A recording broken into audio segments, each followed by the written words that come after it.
A man, completely drenched, fighting for his life, used his knife to split a bullet in half, only to find a few drops of river water inside. Shivering from the cold, Jack had no choice but to take out another bullet. He knew that if the rest of the bullets were like this, he would die here. Fortunately, this bullet was not affected by the river water. Jack then poured the gunpowder from the shell onto a wooden stake. Enduring the freezing temperature of -20 degrees, he broke nearby branches into small pieces and placed them next to the gunpowder. He then took out another bullet and picked up the knife from the ground, continuously striking the bullet with it. However, his shivering hands made it impossible to focus. He kept reassuring himself to stay calm. Next, he steadied the bullet and aimed the knife tip at it. He then grabbed a stone and persistently struck the handle of the knife. Finally, with the help of the gunpowder, the branches caught fire. But the crisis was not yet over. On the other side, bounty hunters trying to catch him were getting closer. As the fire slowly died out, Jack gradually woke up in the cold, realizing that the enemy was approaching. He grabbed his clothes and ran deep into the jungle. However, to confuse the enemy, he doubled back, hoping to use footprints in multiple directions to mislead their pursuit.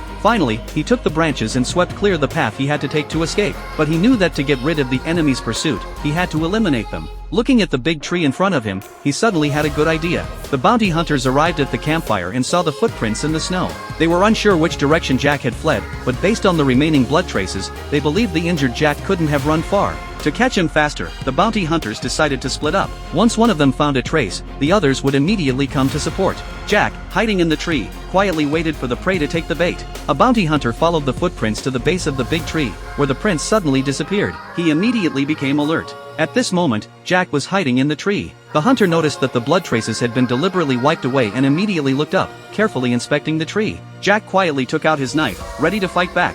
After adjusting the angle, he threw the knife, hitting the hunter right between the eyes. However, due to exhaustion, Jack suddenly lost his footing and balance, falling heavily from the branch. Luckily, he landed right on the hunter's body, avoiding injury. Jack then took the opportunity to take the hunter's clothes. By the time the other hunters found the corpse under the tree, Jack had already escaped the snowy mountains, successfully getting out of this life and death crisis.